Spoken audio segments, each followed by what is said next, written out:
Don't you just want to be young forever and live in the moment of constant excitement, free from all worries? Or do you just wish you were part of the exciting and dynamic Oklahoma City Thunder, the youngest team in the NBA? I personally would choose the latter. The Oklahoma City Thunder, with its 5 rookies and 3 second-year players, you would think would complain about minutes, but they don't, because they're an unselfish bunch who likes to create consistency, and it parlays onto the basketball court. As a team, the Oklahoma City Thunder are the best at holding opponents' field goal percentages to under 100 points, where they're 25-3. This team, of course, is led by their catalyst, the 21-year-old Kevin Durant. And as a team, they are consistent on both ends of the floor and are not threatened by rare slip-up opportunities because they know how to correct their mistakes. Both Jeff Green and Kevin Durant yesterday were a great tandem because they both combined for 49 of the Oklahoma City Thunder points. And to cap off the night, Jeff Green threw a sweet alley-oop pass to Kevin Durant backdoor to throw down one vicious slam. I think it just might be time to talk about Kevin Durant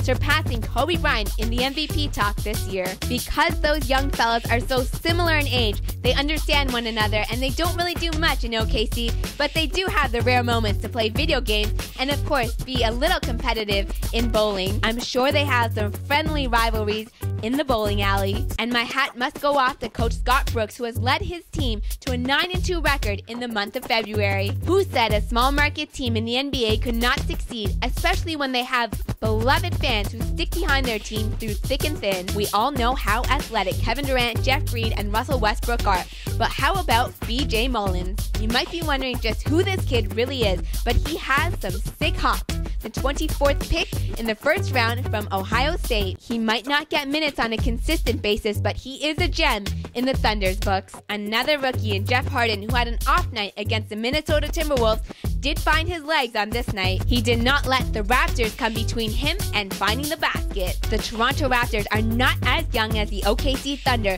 but do carry a lot of veteran experience in the NBA under their belts. But they did continuously search for some offensive production, but they came up with absolutely nothing yesterday. While Reggie Evans did have a mediocre game, he did try to replace Chris Bosh, but it didn't matter because you can only live a little without your star player before you run into difficulties. And Jay Triano sure did turn riper than a red tomato, as he was absolutely disgusted with the lack of offensive production coming from the Toronto Raptors. The Toronto Raptors were feverishly pacing and fighting fatigue as Jay Triano was screaming at the top of his lungs, but there was no consistency out there on the basketball court. Our team was just butterfingers as the Oklahoma City Thunder capitalized on our sloppy turnovers. It just helps when you have the stamina to correct your mistakes at a young age and have fun doing it. As the Oklahoma City Thunder sit in the 6th position in the Western Conference standings, even Kevin Ollie, the 12-year vet, is having some fun. It's good to see that he's so young at heart and fitting in just well with this team. Up next, the Raptors have no time to waste as they face the Houston Rockets tonight with a new look in Kevin Martin leading the charge. I'm Pyle. Thanks again for joining me inside the Purple Room, and I will see you again next time.